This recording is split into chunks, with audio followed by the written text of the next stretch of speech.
नमस्कार। सबसे बड़ा सवाल देख रहे हैं और मैं हूं आपके साथ दिव्या सिंह। बांग्लादेश के अंतरिम सरकार के मुख्य सलाहकार मोहम्मद यूनुस की अमेरिकी राष्ट्रपति जो बाइडेन के साथ मुलाकात की खूब चर्चा हो रही है। दोनों की एक तस्वीर सोशल मीडिया पर खूब वायरल भी हो रही है। तस्वीर में जिस तरीके से जो बाइडेन और यूनुस मिल रहे हैं, उसे देखकर शेख हसीना से ज्यादा उनके बेटे सजीब वाजिद परेशान हो रहे होंगे, कहा जा रहा है, क्योंकि उन्होंने तख्ता पलट के कुछ ही घंटे के बाद इसका शक अमेरिका पर जताया था। अब इस मुलाकात के बाद उनको शायद सब कुछ पता चल गया होगा। वहीं पूर्व राष्ट्रपति बिल क्लिंटन ने भी मोहम्मद यूनुस की सराहना की है। मीडिया रिपोर्ट्स के अनुसार बाइडेन ने बांग्लादेश की अंतरिम सरकार को पूरा समर्थन देने की बात कही है। बाइडेन का कहना है कि अगर अपने देश के लिए छात्र इतना कुछ कुर्बान कर सकते हैं तो उन्हें थोड़ी और मदद करनी चाहिए। इन सब के बीच चर्चा ये भी हो रही है कि क्या चालबाज चीन बांग्लादेश पर कब्जा कर लेगा। ऐसे में बड़ा सवाल यह है कि यूएस ने बांग्लादेश को फुल सपोर्ट का वादा किया है। आखिर अमेरिका का प्लान क्या है और हसीना से नफरत लेकिन यूनुस से प्यार क्यों? इसी पर चर्चा के लिए मेरे साथ स्टूडियो में मौजूद हैं कैपिटल टीवी के editor in chief doctor Manish Kumar. Doctor साहब, स्वागत है आपका। धन्यवाद। अमेरिका का आखिर प्लान क्या है? देखिए, अमेरिका ने कहा है कि हम फुल समर्थन करेंगे अपने कठपुतली को, वैसा ही समर्थन जैसा इन्होंने अफगानिस्तान में किया, वैसा ही समर्थन जैसा इन लोगों ने इराक में किया। दुनिया के कई सारे ऐसे देश जहां इस तरह का समर्थन दिया और वो देश बर्बाद हो गया। पहले तस्वीरें वायरल हो रही है कि यह गर्दन दबा दिया और बांग्लादेश में लोग बड़े खुश हो रहे हैं। इस तस्वीर का मतलब क्या है? कोई मतलब नहीं है। डिप्लोमेसी एक आर्ट है। दुश्मनों के साथ भी लोग गले मिलते हैं जी। पुतिन के साथ भी अमेरिकन प्रेसिडेंट यही कहेगा कि हम लोगों के बीच बहुत ही स्ट्रांग रिलेशनशिप है और ये फील्ड है जिसके ऊपर हम एक दूसरे के साथ कोऑर्डिनेट करेंगे और पूरी मदद करेंगे एक दूसरे की। यही कहते हैं ना डिप्लोमेसी में। हाँ, यहां तो वो भी नहीं बताया। भाई गले मिल लिए, मिला क्या? मिला क्या? मैंने तो देखा व्हाइट हाउस की तरफ से जो निकला है कि शेयर्ड डेमोक्रेटिक वैल्यू और ये और वो। माल कितना दे रहे हो? जीरो। यूनुस साहब के ऑफिस से भी रीड आउट भेजा गया तो पहले इसको समझते कि पर वहां हुआ क्या। पैसे नहीं मिले, पैसे नहीं मिले, सिर्फ लिप सर्विस, वायदे मिले। कितनी देर की बैठक हुई? बायलैटरल टॉक्स, बायलैटरल टॉक्स, यही कह रहे हैं, द्विपक्षीय वार्ता हुई दोनों के बीच। कोई बताएगा कितने मिनट तक बातचीत हुई? कितने मिनट तक बातचीत हुई? 10 से 12 मिनट। स्लॉट ही इनको मिला था 15 मिनट का। और ये यूएस प्रेसिडेंट जिनको बातचीत करनी होती है ना, वो वाशिंगटन डीसी बुलाया जाता है, कहीं और बुलाया जाता है। न्यूयॉर्क में जनरल असेंबली यूएन का ऑफिस है, वहां वो लोग पहुंचते हैं और जैसे होता है ना भाई कि आप चले गए, एक एक करके 10-10 मिनट में लोग आए जा रहे हैं, मिले जा रहे हैं, बस वो वहां पे बना हुआ होता है फोटो ऑप के लिए। फोटो ये किस लिए करवाया जाता है? ताकि वो लीडर अपने देश में जाकर के कह सके कि भाई हम बाइडेन के साथ फोटो, राष्ट्रपति के साथ फोटो। ये कौन तय करता है कि किसको किसको मिलने दिया जाएगा, किसको नहीं मिलने दिया जाएगा? तो पेंटागन करता है, डीप स्टेट के लोग करते हैं, जो व्हाइट हाउस के स्टाफ के साथ मिलके वो सारा तय कर लेते हैं कि भाई इसको भी, इसको भी, इसको भी, इसको भी। तो ये जो अचानक से ये जो कोई कह रहा है 3 दशक के बाद कोई बांग्लादेशी प्रधानमंत्री यूएस के प्रेसिडेंट से मिला है, क्यों मिल रहा है, क्या खो रहा है, वो पीछे आएंगे, अभी बातचीत करेंगे, उसको एक्सप्लेन क्या चाहिए बांग्लादेश को। लेकिन एक बात तय हो गई कि आपने जो प्राइम मिनिस्टर भी नहीं है, राष्ट्रपति भी नहीं है, he is just an adviser of an interim government, उसको आपने राष्ट्रपति के साथ फोटो खिंचवाने दिया। इसका मतलब यह है कि जो शक था उसकी पुष्टि हो गई है कि ये अमेरिकन स्टूजी है। कौन लोग उसके लिए लॉबी कर रहे हैं? उसके लिए लॉबी कर रहे हैं जिस पार्टी की सरकार है बाइडेन, उसमें पहले एक पूर्व राष्ट्रपति रहे क्लिंटन, और कोई बता रहा है कि कई $मिलियन खर्च किया था क्लिंटन ने कि इनको, प्रोफेसर यूनुस को नोबेल प्राइज दिया जाए। ये लॉबी, जो नोबेल प्राइज इनको मिला है, ये लॉबिंग जो है वो क्लिंटन के जरिए ही किया गया था। गूगल कीजिएगा, आपको मिल जाएगा। गूगल कीजिएगा, आपको मिलेगा। कोई बहुत बड़ा इकोनॉमिस्ट नहीं है। और फिर वहां इन लोगों ने कुछ बैंकिंग का काम शुरू किया था, तो शेख हसीना और वहां के डेमोक्रेटिक गवर्नमेंट, जिस पार्टी की भी सरकार है, उसके साथ रिश्ते इसलिए खराब हुए कि दे वांटेड कि जो भी यूनिस के ऊपर जो केसेस है उसको विड्रॉ करो। शेख हसीना ने मना किया। शेख हसीना ने मना किया कि भाई आपको हम सेंट मार्टिन आइलैंड नहीं दे सकते। शेख हसीना चीन के साथ भी रिश्ता रख रही है, इंडिया के साथ भी, तो वो तो इंडिया की वजह से बहुत दिनों तक बची रही।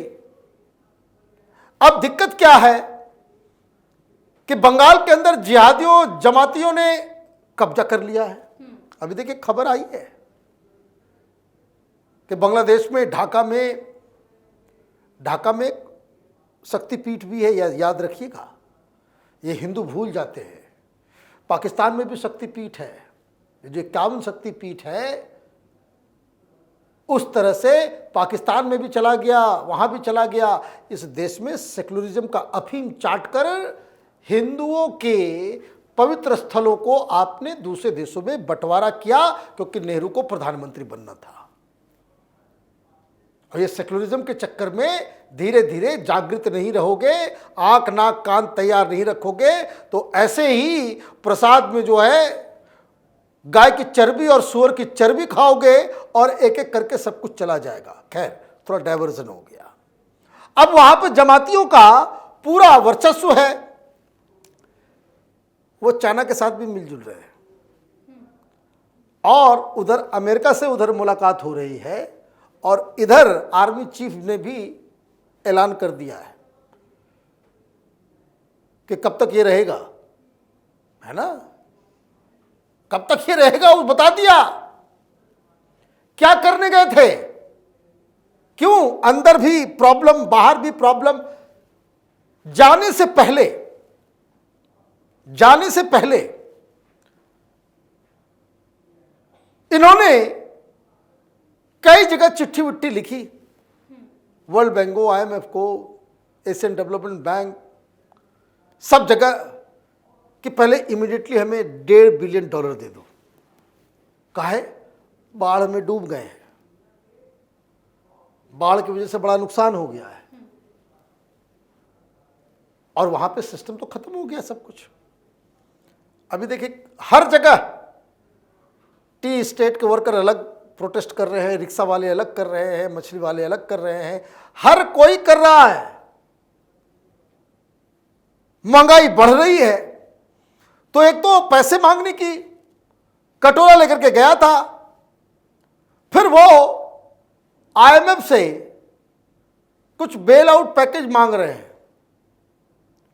फॉरेन रिजर्व सूख गया है, फॉरेन रिजर्व सूख गया है, नहीं पैसा, कैसे करोगे धंधा? तो इन लोगों का आइडिया है कि कम से कम $12 बिलियन जो है मिल जाए, तो फिर हम फिर से रिस्ट्रक्चर कर। बिना पैसे के कुछ होगा?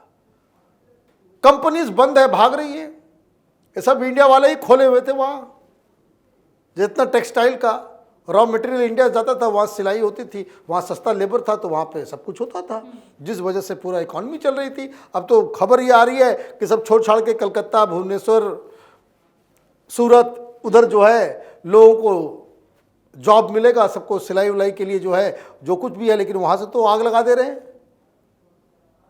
वहाँ कंपनियों में लोग बाहर आते हैं, जमात वाले, वो कहते हैं भाई महिलाएं काम कर रही हैं, बाहर करो इसको, महिलाएं काम नहीं करेंगी, वो सिर्फ बच्चा पैदा करेंगी, महिलाओं को काम मत दो। महिलाओं को काम इसलिए दिया था कि महिलाओं का रेट कम है वहाँ पे, मेल को रखोगे तो वो बीच में खाना खाने भी जाएंगे, नमाज पढ़ने भी जाएंगे, 10 तरह की बीमारी है उन लोगों को, बीड़ी पीने, सिगरेट पीने के लिए सब जाएंगे। तो अब जमात वाले घेर रहे हैं वहां पे, वो कह रहे हैं कि भाई खाना भी दो, और सप्ताह में 4 दिन नॉनवेज, फूल जलूल डिमांड आ रहा है। तो अब ऐसे में पैसा लाने आप गए थे, तो वो पैसा की तो बात हुई नहीं। डिड यूएस प्रेसिडेंट सेड कि भाई आपको तमाम आर्थिक मदद करेंगे? उल्टा कह दिया कि भाई जब स्टूडेंट लोग इतना किया, अब हम लोग को भी कुछ करना चाहिए। क्या करना चाहिए ये नहीं बताया, तो वो बताने के लिए माल चाहिए होगा ना। माल कब मिलेगा? जब पूरा सरेंडर करोगे, जब पूरा सरेंडर करोगे। मैं शुरू से कह रहा हूं, ये प्रोफेसर साहब 80+ हैं, प्रेशर झेल नहीं पाएंगे, भाग जाएंगे। ये चीफ एडवाइजर बनने से पहले पेरिस में रह रहे थे, कोई बता रहा था कि पेरिस वाला घर अभी भी रखा हुआ है। किसी दिन जो है फ्लाइट पकड़ के निकल लेंगे। क्यों? एक तरफ से जिहादी, दूसरी तरफ से आईएसआई, तीसरी तरफ से चाइना, और जिन्होंने आपको बिठाया है वहां पे, उन्होंने पैसे देने बंद कर दिए। ये जुबान से थोड़ी होता है, चलता है काम भाई। इससे बेहतर तो पाकिस्तान पोजीशन में था कि क्लिंटन आती थी, गाली देती थी कि डू मोर, टेररिस्ट लोगों को मारो, पैसे देंगे, लेकिन फिर भी पैसा दे देती थी। वहां से ये हो जाता था कि भाई चलो भाई दे दो दे दो दे दो। और यहां ये बोल के आए थे कि हम इंडिया का मुद्दा उठाएंगे, इंडिया के बारे में बातचीत करेंगे। मौका ही नहीं मिला। 12 मिनट में क्या बात करोगे? 12 मिनट में तो प्रेसिडेंट साहब को ही बताने में लगा कि बांग्लादेश अच्छा, व्हाट बांग्लादेश अच्छा चाहिए, यूनुस अच्छा अच्छा अच्छा ये है वो, उसी में तो इंट्रोडक्शन में ही चला गया होगा। डिस्कशन क्या होगा? और उधर इन लोगों ने बहुत कोशिश की प्रधानमंत्री मोदी मिलने एक बार। अब जैसे बांग्लादेश में सारे ये भाई फ्रंट पेज में चला कि भाई प्रोफेसर साहब जो है मिले, लेकिन मिले तो मिले, हुआ क्या? मिला कुछ? Photo op. तो बड़ी कोशिश चल रही थी कि प्रधानमंत्री मोदी मिले यूनुस साहब से। अरे प्रधानमंत्री हलवा पूरी है क्या? प्रधानमंत्री ने मना कर दिया, मना कर दिया। तुम हिंदुओं को काटोगे वहां पे जो है। अच्छा मैं बताना भूल गया, वो थोड़ा सा डाइवर्जन हो गया था कि वहां अभी कहा गया है कि 5 लाख टका दो, तब मूर्ति बिठाने के लिए अनुमति दी जाएगी। 5 लाख टका दो, तब मूर्ति आप बिठा सकते हैं। यह कहानी है। तो आप प्रधानमंत्री, आप हिंदुओं के ऊपर अत्याचार करोगे, प्रधानमंत्री मिलेंगे? तो उनका जो फॉरेन मिनिस्टर के लेवल का जो एडवाइजर है, foreign adviser, foreign policy adviser, वो हमारे विदेश मंत्री से मिला। तो कहाँ हमारे विदेश मंत्री हो, कहाँ ये बांग्लादेशी? डांट डपट करके भगाया गया है उनको कि जो इंडियन रेटोरिक जो है थोड़ा सा कम करो, थोड़ा कम करो। कल तक क्या कह रहे थे? ये इलिस माछ नहीं भेजेंगे, हिल्सा मछली है ना। और कल जो है वो माफी मांग रहे थे, भीख मांग रहे थे कि भाई हमको फॉरेन रिजर्व की जरूरत है, फॉरेन रिजर्व चाहिए। इसलिए 3,000 टन जो है हिल्सा मछली जो है हम भेजेंगे। उससे कम से कम जो है 45 मिलियन डॉलर तो आएगा ये इंडिया की तरफ से। हर चीज़ के लिए मोहताज हो इंडिया से, और वहाँ तुम हिंदुओं के ऊपर अत्याचार और एंटी इंडिया प्रोपेगेंडा करोगे, तो इधर मनमोहन सिंह नहीं है, इधर जो है मनमोहन सिंह नहीं बैठा हुआ है। इस आदमी का नाम है नरेंद्र मोदी, और तुमसे निपटने के लिए अमित शाह काफ़ी है। तुम्हारे बॉर्डर पे तो आर्मी भी नहीं तैनात होती है, बीएसएफ होती है, तो अमित शाह जी के पास सारा कुछ ये डिपार्टमेंट है, तो उसके खिलाफ भी आप कंप्लेन कर रहे हो कि भाई क्यों बोल दिया ऐसे, क्यों बोल दिया वैसे। तो बांग्लादेश एक दलदल में ऑलरेडी फंस चुका है, और ये चेतावनी है। The only thing we must learn कि जो मोबोक्रेसी है, भीड़ तंत्र, स्पॉन्टेनियस बदलाव के हो हल्ला किया, 1 लाख 2 लाख आदमी इकट्ठा हो गए, दिल्ली के अंदर में 5 लाख आदमी इकट्ठा हो गए, देश भर में 20 लाख आदमी इकट्ठा हो गए, और उसके बाद सत्ता परिवर्तन कर दिया और बोला डेमोक्रेसी आ गई, डेमोक्रेसी आ गई। इस तरह के लोगों से सावधान रहने की आवश्यकता है। हिंदुस्तान में बहुत सारे लोग पागल, वाहियात किस्म के लोग, जहां कहीं भी इस तरह की चीजें होती है वो देश बर्बाद होता है। इसका कोई अल्टरनेटिव नहीं। आप देखिए थोड़ा सा 4-5 साल पीछे जाइए, वो चल रहा था ना इस्लामिक कंट्रीज में, लोग सड़क पे आकर के पता नहीं कौन कौन रेवोल्यूशन बता रहे थे। कहाँ गया सब जगह हार्डकोर जो लोग आंदोलन किया, वो लोग तो लिबर्टी, डेमोक्रेसी, इक्वालिटी, राइट्स वो सब लेकर के आए, लेकिन अंततोगत्वा क्या हुआ, हर जगह हार्डकोर फंडामेंटलिस्ट इस्लामिस्ट जो है वो कब्जा करने में कामयाब हो गए। तो बांग्लादेश में यही होगा।